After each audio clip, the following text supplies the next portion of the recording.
O começo depois do fim. Capítulo 471. Renegociação. Ponto de vista. Arthur Levin. A cidade de Everburn parecia pequena diante das vastas colinas que subiam constantemente em direção à base do Monte Giolos. Embora eu não pudesse mais ver o pequeno jardim que acabávamos de deixar, podia sentir a assinatura de mana de Tessia mesmo entre as milhares de auras mais potentes. Tome cuidado, Arthur, repetiu Sylvie enquanto eu acelerava, voando ao lado de Quezés. Quezés não falou. Eu já havia experimentado seu tratamento silencioso antes e já havia mostrado a ele que não iria simplesmente se sentar e esperar por sua atenção como um de seus servos. Ele podia escolher deixar Vendição esperando por horas ou até dias se o outro Azura o irritar, mas eu não era um de seus servos, membro de seu clã ou sequer um Azura. Eu não lhe devia nenhuma lealdade. Com o gâmbito do rei parcialmente ativado, eu conseguia pensar melhor nas possíveis consequências de nossa conversa. Eu não podia ver o futuro, mas podia ler os pequenos movimentos de seu corpo, os tiques de seu rosto e sua assinatura de mana e tirar proveito de tudo o que sabia sobre Quezés, tanto de nossas interações anteriores quanto do que havia aprendido na Pedra-Chave, tudo ao mesmo tempo e com uma velocidade maior do que seria capaz normalmente. E ainda assim, essa melhoria mágica nas minhas capacidades cognitivas também servia para reforçar o quão perigosa era a minha situação. Minha família, Tessia e Sylvie estavam sob o poder de Quezés, e era bem do seu feitio usá-los como alavanca contra mim. Eu havia entregado seu maior inimigo e ameaça para ele numa bandeja de prata. Ele nem precisou levantar um dedo, apenas vir buscar o corpo inconsciente de Agrona. O mais perigoso de tudo, porém, era o que eu agora sabia. O ciclo de manipulação e genocídio que os dragões perpetravam contra o meu mundo continuava desde antes mesmo dos Azuras o deixarem, e dado seu longo tempo de vida, parecia altamente provável que o próprio Quezés fosse responsável pela destruição de mais de uma civilização. Que progresso você fez com Agrona? Perguntei para quebrar seu silêncio pétreo. Ele me olhou de soslaio enquanto voávamos, sua expressão calculista. Ele estava considerando se responderia ou não, sem dúvida. No final, porém, decidiu responder após uma pausa significativa. Ele continua mudo. Houve uma breve hesitação, e pensei que ele pudesse voltar a me dar o tratamento silencioso, mas então perguntou: o que você fez com ele, Arthur? Preciso de detalhes específicos. Isso parece antinatural. Considerei o que havia acontecido e o quanto poderia contar a Quezés com segurança. Ou até o que eu queria contar. Felizmente, o gâmbito do rei ajudou a conter minha própria raiva e a proceder logicamente. Miri compartilhou o que eu lhe disse. Ela compartilhou, disse ele, erguendo uma sobrancelha com meu uso casual do primeiro nome dela. Havia uma emoção mais profunda escondida atrás de sua máscara plácida, enterrada profundamente em seus olhos e visível apenas pela leve dilatação deles. Medo. Eu notei essa emoção sem pensar muito a respeito. Haveria tempo para dissecar essa conversa mais tarde. No momento, concentrei-me em controlar meus próprios pensamentos e linguagem corporal. Receio não saber como descrever agora melhor do que descrevi para ela dias atrás. Talvez trilhar o caminho do Insight possa nos ajudar ambos a entender melhor. Os olhos de Quezés se estreitaram, pouco mais do que um espasmo. Ele não esperava que eu me oferecesse para trilhar o caminho tão prontamente ou tão cedo, o que eu havia antecipado. Estávamos sobrevoando um vasto campo de talhos altos, parecidos com milho, com bulbos dourados no topo, e ele observou os agricultores trabalharem por vários longos segundos antes de responder. Tenho certeza de que você aprendeu muito nesta última pedra-chave para compartilhar. Posso sentir a ânsia com que seu éter se ergue para fazer sua vontade. Eu sabia que isso era uma alusão sutil ao meu cancelamento de sua tentativa de nos teletransportar de volta ao castelo mais cedo. Ele estava mostrando contenção, mas eu não achava que isso estivesse relacionado àquele vislumbre de medo que eu havia visto. Em vez disso, parecia mais provável que ele quisesse me manter confortável e confiante para que eu não segurasse nada no caminho do Insight. Ele também poderia estar sentindo o gâmbito do rei. Uma parte dos meus pensamentos identificou. Vindson e Sharon já lhe teriam contado sobre a habilidade da runa divina, mas eles só a viram totalmente ativa. Quiser saber que eu tinha tal ferramenta era uma coisa, mas não duvidava que ele consideraria um ato de hostilidade se eu a usasse abertamente contra ele. Sim, aprendi, admiti, vendo que não havia benefício em negar meu progresso.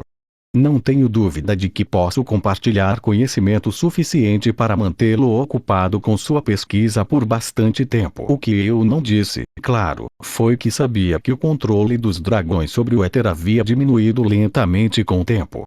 Na pedra-chave final, eu havia aprendido que o éter era realmente a essência mágica destilada de uma vida, e até mantinha algum resquício de conhecimento e propósito.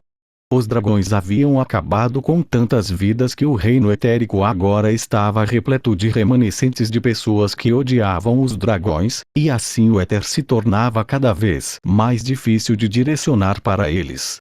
Como meu núcleo purificou o éter, isso criou um vínculo entre a energia e eu que os dragões não conseguiam replicar, então eu não sabia o quanto do insight que eu forneceria seria útil para Quezés. Espero que não muito, pensei de maneira antagonista.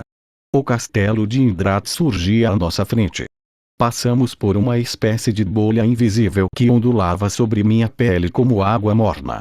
Havia uma hostilidade inerente a isso, como dezenas de olhos famintos voltados para mim no escuro, mas essa sensação desconfortável se dissipou instantaneamente. Quezés nos conduziu para uma torre familiar.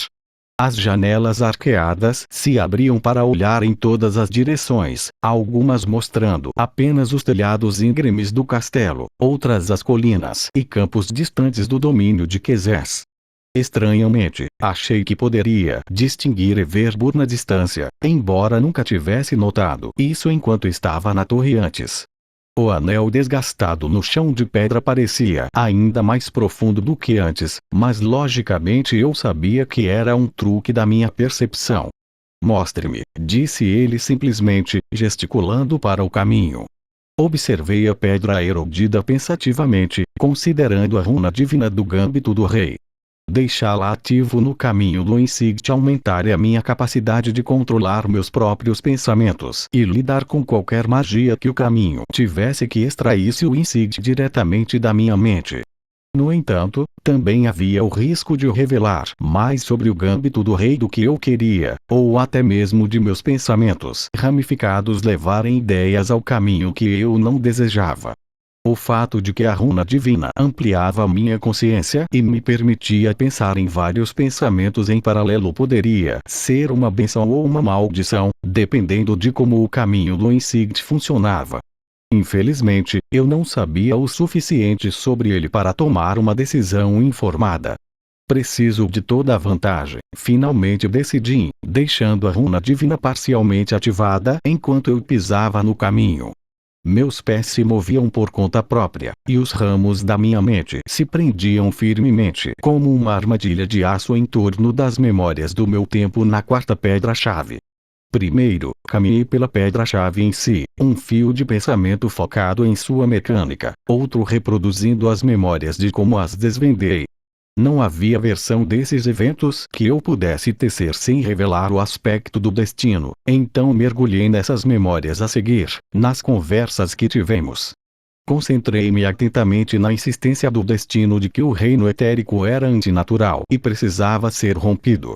Com esses fios, contei-lhe cuidadosamente uma história que contornava o que o destino havia revelado sobre os dragões e não revelava meu acordo com o destino. Mas quanto mais eu tentava reter, manobrar ou ofuscar, mais sentia uma força externa atraindo meus pensamentos, puxando-os em direções diferentes.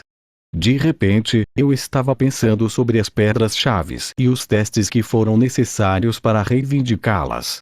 Cortei aquele fio, mas outro estava considerando a chave complexa necessária apenas para entrar na quarta pedra-chave. Rapidamente podei aquele pensamento também, focando-me na confusão do destino sobre o cristal de memória que eu havia carregado em minha runa de armazenamento dimensional, que resultou em minha rápida descoberta de sua tentativa de engano. Esse pensamento se transformou em minhas memórias do próprio destino, que se espalharam por todos os ramos da minha consciência aprimorada pelo gâmbito do rei, e por um momento eu lutei para controlar tantos pensamentos ao mesmo tempo. Apoiando-me nessa força, segui o destino até o fim, revivendo os momentos após ser liberado da pedra-chave, quando o destino estava atrás de mim depois que reapareci dentro da caverna de Sylvia para encontrar minha dimensão de bolso colapsada, a piscina sustentadora agora embutida no chão da caverna. A força estava me puxando de volta, procurando por uma memória ou linha de pensamento diferente que eu ainda não havia focado. Cortei os ramos que exigiam mais esforço, o controle mais feroz, e concentrei o restante em Agrona, exigindo a vida de Sylvie, em Nico, já quase morto, e em Cecília e sua recusa em obedecer. Os caminhos alternativos de pensamento vinham mais rápidos, e eu lutava para desviar. Em vez de pensar sobre os eventos e como eu estava na confluência deles, deixei a força direcionar cada ramo de pensamento para o aspecto do próprio destino. Em vez das conversas, do conhecimento compartilhado, da busca por todas aquelas linhas do tempo futuras para uma solução viável para o problema do éter, foram aqueles últimos momentos que se tornaram claros. Os fios dos meus pensamentos entrelaçados formaram a forma grosseira de um homem, assim como os fios do destino formaram o próprio destino. E no holofote desse foco, foi revelado como o aspecto do destino me guiou, movendo-se através de mim como se eu fosse aquele mantido por cordas. Basta, pensei, tentando retomar o controle sobre meus pés. Tropecei e quase caí enquanto meu corpo resistia a mim, minhas pernas ansiosas para continuar trilhando o ciclo interminável enquanto o poder do caminho sifonava meu insight. Cerrando os dentes, forcei através da inclinação antinatural, e meu ritmo diminuiu. Fiquei respirando pesadamente ao lado do anel desgastado de pedra. Quezés não estava olhando para mim. Seu olhar apontava para o nada, focando-se numa distância média em algo que eu não podia ver. Lentamente, como se acabasse de acordar, ele olhou ao redor sem ver. Finalmente, uma centelha de vida e compreensão brilhou em seus olhos dourados, e suas sobrancelhas se curvaram como lâminas descendentes enquanto ele olhava para mim dentro de mim. A torre desabou ao nosso redor. Tentei alcançar o éter, mas, pego de surpresa, não consegui conter a investida do poder de Quezés. Além da torre, todo o castelo estava desmoronando em pedra, areia e poeira. O céu escureceu, e nuvens negras foram rasgadas por raios vermelhos. Estávamos sobre um precipício, um círculo áspero de pedra escura que se estendia a partir de rochas negras estéreis sobre um mar de magma borbulhante. O calor e o fedor sufocante queimavam minha garganta enquanto eu respirava pesadamente. Cambaleei, forçado a mudar minha posição para me manter em pé. Meus calcanhares cederam, e percebi que estava apenas na beirada da esfera áspera. Não era o poder de Quezés que me mantinha congelado, mas a amargura e frustração de sua raiva desenfreada enquanto ele dizia: "Você não pode saber o que sabe, Arthur Levin. Vivo, você representa um perigo muito grande." Agrona pensou que poderia aprender a natureza do seu núcleo mesmo após sua morte. Talvez eu possa fazer o mesmo. Tem alguma mensagem para minha neta antes de morrer? Minha mente girava. Não posso saber o que sei. Mas o que? Todos os pensamentos e memórias entrelaçados do meu tempo no caminho do insight voltaram de uma vez, e percebi meu erro. Ela também sabe, eu disse, minha voz rouca pelo ar escaldante e a fumaça sufocante. Vai executar seu próprio sangue para manter seu segredo? Embora Quezés tivesse me pego de surpresa, eu estava começando a recuperar o equilíbrio. Havia uma turbulência caótica no éter aqui, mas o meu permanecia firme. Ele balançou a cabeça. Quando você foi tão longe quanto eu para proteger seu povo, não há nada que você não faça para garantir que essa proteção continue. Sua mão se moveu para frente, um movimento lento e inexorável. O éter liberou-se do meu núcleo, fluiu através dos meus canais e imbuído pelas runas divinas Gâmbito do Rei e Realmeart. Minha visão mudou, trazendo para a faixa visual as partículas individuais de mana que eu sentia na atmosfera. Enxames selvagens de mana de atributo de fogo rodopiavam na brisa levantada pelos rios de rocha derretida, chocando-se contra o éter atmosférico espesso e criando a sensação de caos que eu havia notado antes. Uma parede de pura mana me atingiu. Uma luz ametista radiante cintilou pela plataforma áspera em resposta. A divisão de éter e mana na atmosfera, duas forças pressionando uma contra a outra, delineou-se ainda mais enquanto as partículas roxas empurravam de volta contra as brancas e vermelhas. Em vez de ser lançado para fora da plataforma, levantei-me no ar. O éter tremia, mas o feitiço de Kezé se quebrou contra mim. Em vez de surpresa, vi no estreitamento dos olhos de Kezé um cálculo frio. Sua mão caiu ao lado. A rocha derretida muito abaixo de nós chiava, estalava e borbulhava, alto para meus sentidos hiperfocados. Eu não pretendia que você descobrisse o que eu havia aprendido ainda, eu disse, minha voz amarga. Calculei mal minha capacidade de resistir aos efeitos do caminho do Insight enquanto controlava meus próprios pensamentos entrelaçados e sobrepostos. Ainda assim, talvez seja melhor que não haja mentiras entre nós. O aspecto do destino me mostrou que os dragões fizeram a este mundo, mas você mesmo só conhece metade da história. Seus olhos escureceram para um roxo tempestuoso. Embora ele estivesse casual por fora, cada músculo estava tenso, pronto para agir e carregado de mana. Eu podia ver como isso se enrolava no dragão dentro dele, pronto para saltar e transformar sua carne. Nenhum que aprendeu o que você sabe e ameaçou usar isso contra mim continua vivo. Nenhum, exceto Mordain, que seus pensamentos traíram. Vi sua jornada até a pedra-chave e seu papel nela.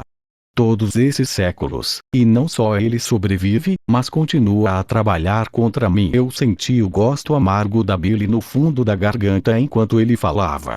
Ainda pior do que revelar o que eu sabia sobre as ações dos dragões, trair Mordain e seu povo foi um resultado muito infeliz do meu tempo no caminho. Mas eu teria que lidar com a ameaça entre Mordain e Kezés depois, e então o coloquei bem no fundo da minha mente. Uma vez, seus ancestrais eram tão potentes nas artes etéricas que formaram um mundo inteiramente novo, uma dimensão dentro de uma dimensão, para abrigar seu povo, longe de um mundo que não podia sustentá-los. Mas agora, vocês mal conseguem sobreviver implorando para que o éter se molde aos seus desejos. Estou curioso, Kezés. Você sabe o que mudou? Um lampejo em seus olhos. Um apertar dos lábios. O mais sutil movimento de seus pés e o embranquecimento de seus nós dos dedos. Palavras que ele queria dizer estavam presas atrás dos dentes cerrados, e sua língua correu ao longo deles para empurrar as palavras para baixo. À medida que manter um certo equilíbrio tornou-se essencial, também se tornou a diminuição da magia etérica dos dragões. Aterrissei de volta na plataforma. A pedra estava quente sob as solas de couro das minhas botas. Você sabe que não pode desfazer o que foi feito simplesmente arrancando meu núcleo, assumindo que seja capaz de fazer isso. Meu núcleo sozinho não lhe daria meu insight, não só nas artes etéricas, mas também na minha capacidade de atrair e purificar o éter. De ligá-lo a mim. Nem minha habilidade de navegar livremente pelas Relictombs, onde reside uma civilização inteira de conhecimentos.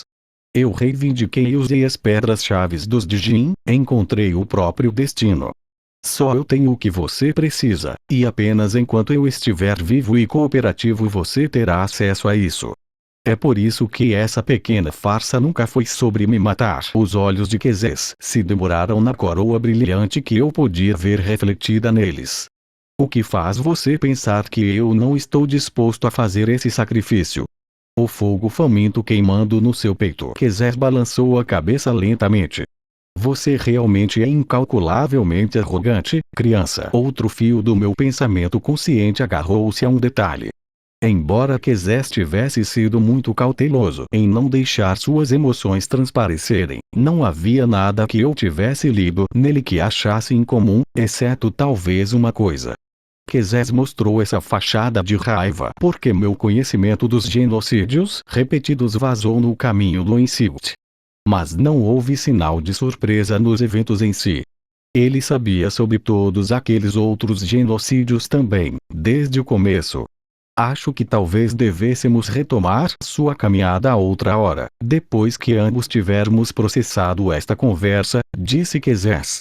Olhei para baixo e me encontrei de pé dentro do anel desgastado no chão da torre. Pela janela, eu podia ver céu azul, nuvens brancas e colinas distantes. Mas o cheiro de enxofre persistia no ar, e o calor ainda irradiava pelas solas dos meus pés. Considerei o que havia dito antes sobre as habilidades etéricas dos dragões e me perguntei: Quezés ainda tinha alguns segredos para mim? Liberando o Realmeart e reduzindo o gâmbito do rei o suficiente para dissipar a coroa de luz, mas mantendo vários ramos de pensamento simultâneo ativos, saí do caminho.